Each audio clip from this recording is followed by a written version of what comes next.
Amados irmãos, amadas irmãs, estamos aqui para comentar o nosso primeiro texto bíblico de hoje, que nós encontramos no livro de Deuteronômio, do capítulo 26 ao 28. Capítulo 26 de Deuteronômio, irmão, fala sobre as primícias da terra. Será que quando entrarem na terra que o Senhor teu Deus te dará por herança, e para possuir e nelas habitareis, então te tomarás das primícias de todos os frutos da terra, que trouxeres da terra, que te dá o Senhor teu Deus, e as porás no cesto, e irás ao lugar escolhido, que escolheu o Senhor teu Deus, para ali fazer habitar o seu nome. E virás ao sacerdote, e dir-lhe-ás, hoje declaro perante o Senhor teu Deus, que entrei na terra que o Senhor jurou aos nossos pais em dar. Então, meus amados irmãos, Deus tinha determinado que quando o povo entrasse na terra prometida, que o povo começasse a colher os frutos. Os primeiros frutos da terra, as primícias seriam do Senhor. E aí o povo levaria aquelas primícias, entregava ao sumo sacerdote, dizendo: hoje declaramos que herdamos, que estamos habitando na terra que o Senhor nos concedeu.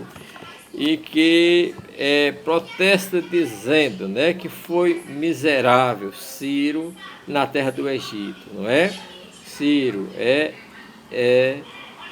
arameu, né, na terra do Egito, peregrinou no Egito, que lá ficou como escravo e que Deus tinha tirado Israel do Egito com mão forte depois de ser oprimido e com o braço estendido, e que o Senhor tinha colocado ele, Israel, o povo, naquela boa terra. Por isso, não é? O povo agora, no versículo 10, eis que trouxe as primícias dos frutos da terra que tu, ó Senhor, me deste.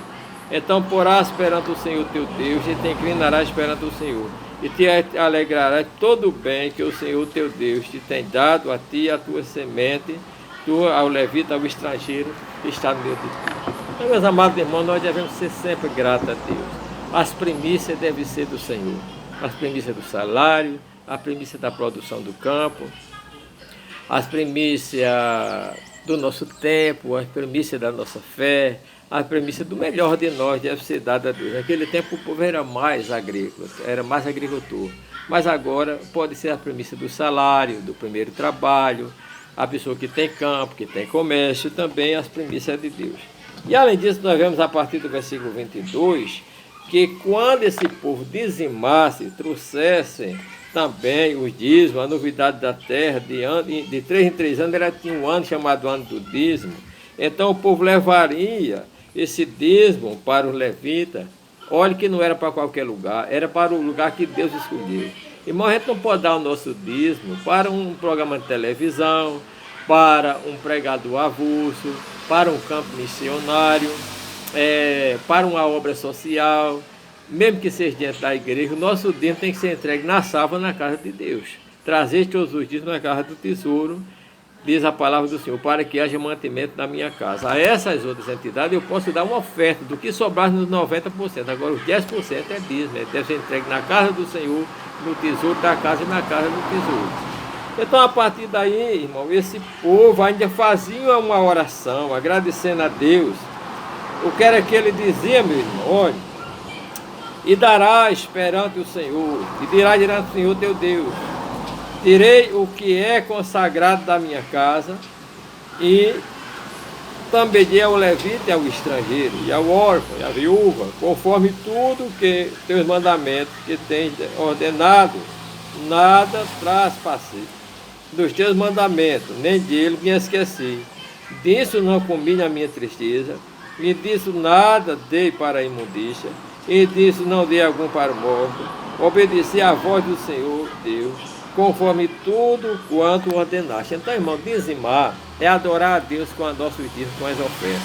E isso deve ser feito com alegria e não com tristeza. Não deve desviar, tirar parte, não, porque tem gente que tem um dízimo, ganha 5 mil, aí em vez de dar 500, quer dar 100 de dízimo, 200. Irmão, isso é desviar, isso é tirar, isso é roubar, né? Roubar uma coisa que não é sua, não, porque o mau dinheiro é meu, está me chamando de ladrão? Não, eu estou dizendo assim em sentido, porque se o dízimo é 10%, eu ganho 5 e só dou 200 de dízimo, então estou tirando, estou desviando.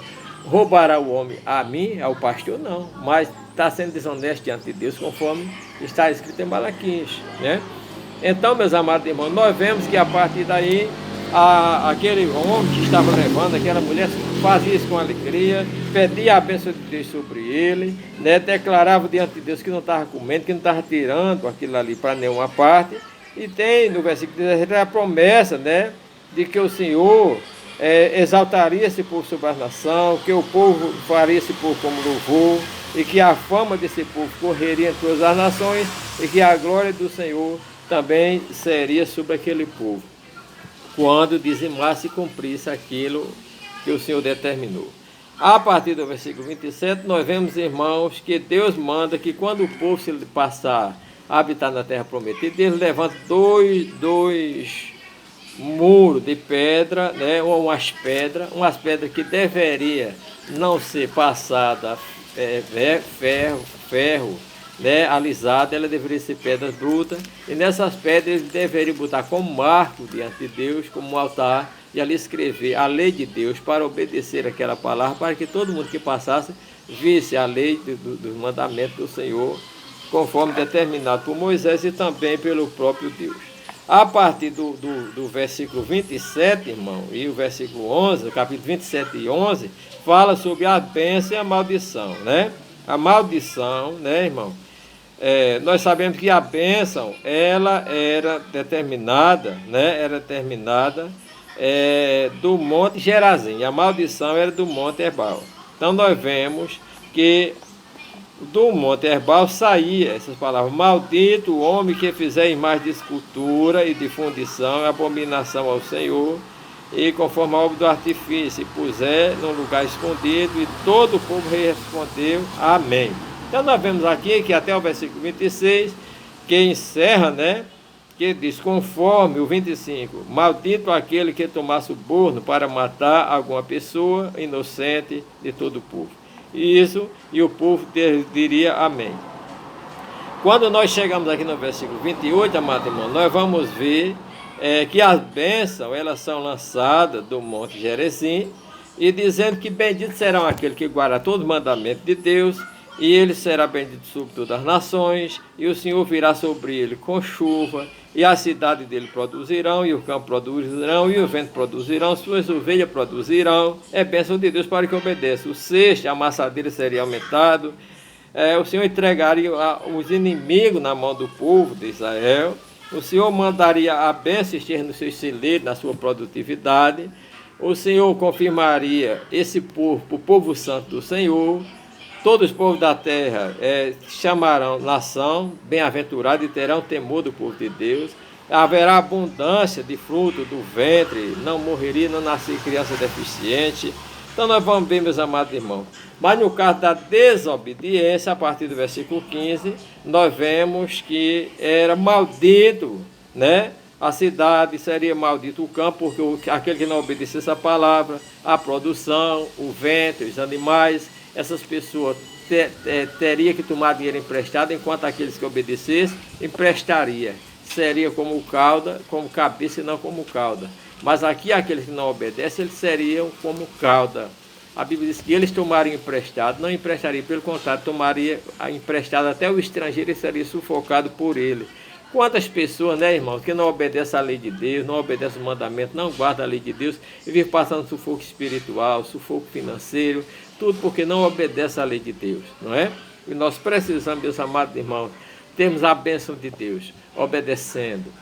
Tudo isso vai acontecer, nosso amado irmão, a bênção de Deus sobre nós, quando nós obedecermos a voz do Senhor, quando nós guardarmos os mandamentos de Deus. Hoje todo mundo quer ser abençoado. Tem muita igreja pregando prosperidade, uma prosperidade sem obediência. Nós dizemos que o nosso Deus, a maior prosperidade da vida é a prosperidade espiritual. A vida eterna é a promessa da vida eterna. Também o Deus que nós servimos, ele também pode nos abençoar materialmente. Agora ele abençoa quem quer, não é uma regra. Ninguém vem para a igreja para ficar rico, para enriquecer, para ser abençoado, não. A bênção aqui é a salvação, a vida eterna, mesmo que seja com sofrimento. Ele disse, no mundo tereis aflições. Agora, com certeza, ele não vai deixar desamparado nem a sua descendência mendigar o pão. Ele vai cuidar de você se você obedecer a Ele. Ele vai te livrar dos inimigos se você obedecer a Ele. Ele vai ordenar que a bênção sobre a tua casa, sobre a tua família, quando você obedecer. Se desobedecer, logicamente, a gente desobedece e as consequências virão e nós vamos colher mais frutos porque semeamos mais semente. A Bíblia diz: tudo que eu amo semear, isso também se fará. Muitas vezes isso não é nem Deus que está mandando diretamente, é só a consequência do nosso erro, do nosso pecado, logicamente vai impedir da gente ser abençoado.